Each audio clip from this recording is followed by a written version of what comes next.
velikoj viziti kliničkih centara Sjedinjenih Američkih Država.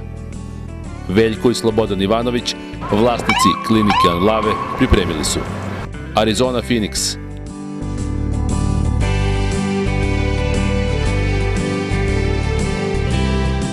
U Phoenixu u Arizoni krajem septembra temperatura iznosi od 35 do 40 stepeni. Razgovaramo sa doktorkom Tamarom Đurišić. Vi ste završili medicinski fakultet u Novom Sadu. Kakav je put za nostrifikaciju? Put za nostrifikaciju je relativno komplikovan, ali ipak izvodljiv. Treba da se polože nostrifikacioni ispiti. Kad sam ih ja polagala, bio je 3 stepena. Prvi stepen podrazumeva predkliničke nauke, drugi stepen podrazumeva kliničke nauke i treći stepen je više praktične prirode. Da li je sada teže za mlade lekare koji dolaze iz Srbije da nađu posao u Sjedinjenim Državama? Mislim da nije teže, mislim da nije teško ni za koga da nađe ovde posao kao lekar. Onog momenta kada se završi sa nostrifikacijom, kada se završi sa specijalizacijom, posla ima. Najteže je zapravo doći do specijalizacije i položiti sve te ispite. Sedona je najlepše turističko mesto u Arizoni i jedno od najlepših mesta u Sjedinjenim Američkim Državama.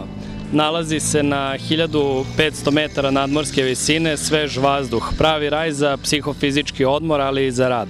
Razgovaramo sa inženjerom Stevanom Gudovićem koji je već 40 godina u Sjedinjenim Američkim Državama i uspešan biznismen. Gospodine Gudoviću, zašto je Sedona broj 1 u Arizoni, a u Americi u top 10-u? Sedona se nalazi otprilike 160 km severno od Phoenixa, glavnog grada Arizone.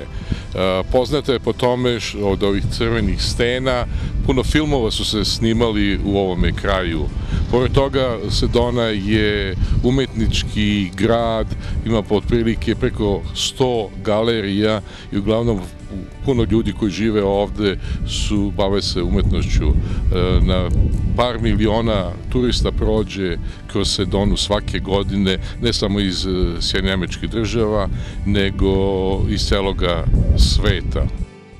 Momentu se nalazimo ispred Vortexa. A šta je Vortex? Ljudi koji veruju u New Age kažu da su to centri kosmičke energije, da se kosmička energija skuplja u ovome brdu.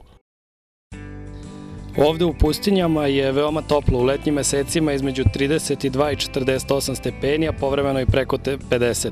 Kako podnosite velike vrućine u Phoenixu i kako se održavaju vaš biznis?